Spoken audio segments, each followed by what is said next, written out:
la charbonnière, c'est une construction éphémère, puisqu'on va la construire, mais on va aussi la détruire, après la carbonisation du bois. Ah d'accord, après chaque... Ah ouais. Ah ouais.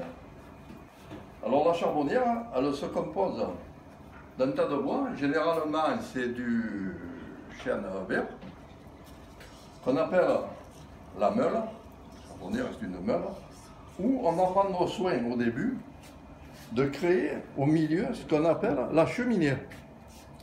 C'est là où il y aura la combustion.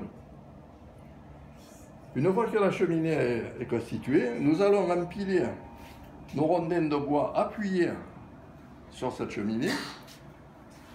Généralement, ils sont coupés de longueurs d'environ 1 mètre, qu'on empilait les uns sur les autres, en fonction de la grandeur, bien sûr, de la charbonnière. Bien sûr. Il va y en avoir des plus grandes, des plus petites. D'accord.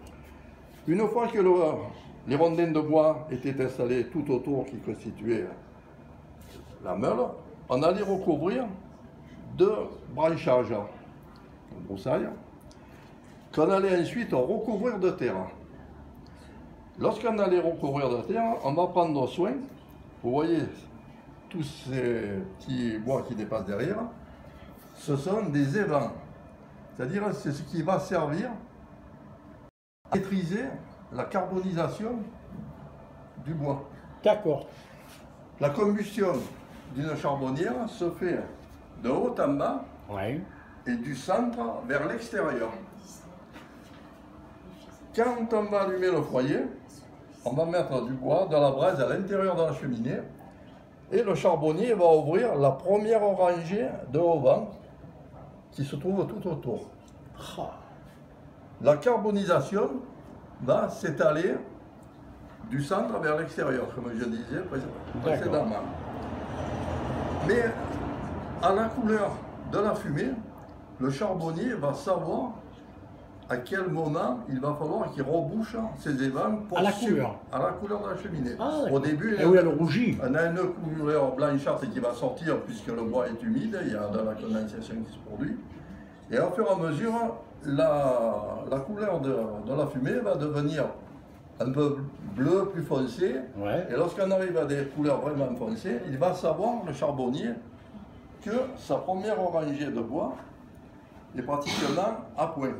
Donc, qu'est-ce qu'il va faire? Il va reboucher tous les évents du haut et il va ouvrir les évents de la rangée inférieure pour faire un appel d'air, pour faire descendre la combustion. Et ainsi de suite jusqu'à la dernière rangée de bois. C'était un métier qu'il fallait un savoir, puisqu'il dirigeait tout à la couleur de la fumée. Parce qu'une charbonnière, c'est de la carbonisation, c'est pas un foyer, ça en fait de la braise. Ah oui, oui. Parce que sinon, il y a un enflammement dans la charbonnière. D'accord. Donc il fallait une maîtrise parfaite. Et là devant, là, il fermait là. Alors là, c'était tout fermé. Là, c'est une vue en coupe. C'est une vue en coupe pour montrer comment le bois était disposé à l'intérieur de la meule. D'accord. Alors évidemment, une charbonnière normale, il fallait 5 à 6 jours, nuit et jour de combustion. 5 à 6 jours? Ouh là là. C'est une combustion à la braise qui est là. Donc la nuit, il fallait qu'il surveille aussi? Alors, il surveillait parce que, à fur et à mesure que la combustion se faisait, il y avait un tassement qui se faisait dans la charbonnière. Donc il fallait parfois rajouter de la terre en cours de combustion.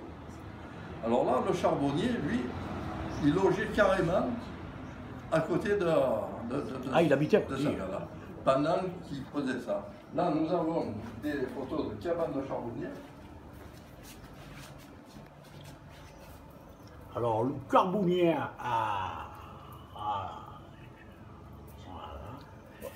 voilà la vue de... D'accord. Et il logeait dans des cabanes en pierre qu'il faisait lui-même pour se protéger. Ils vivaient un peu, presque en ermite, ils avaient une famille quand même. Ils avaient une famille. Oui, je me rendais compte. Remarquez, après, il y a eu les gens qui allaient travailler dans la mine et tout ça, alors voilà. Et là, c'est un travail qui a demandé quand même une certaine maîtrise de connaître, parce que là, il n'y avait pas d'indicateur, c'était visuel et c'était par l'expérience qu'on savait mener à bien. Voilà.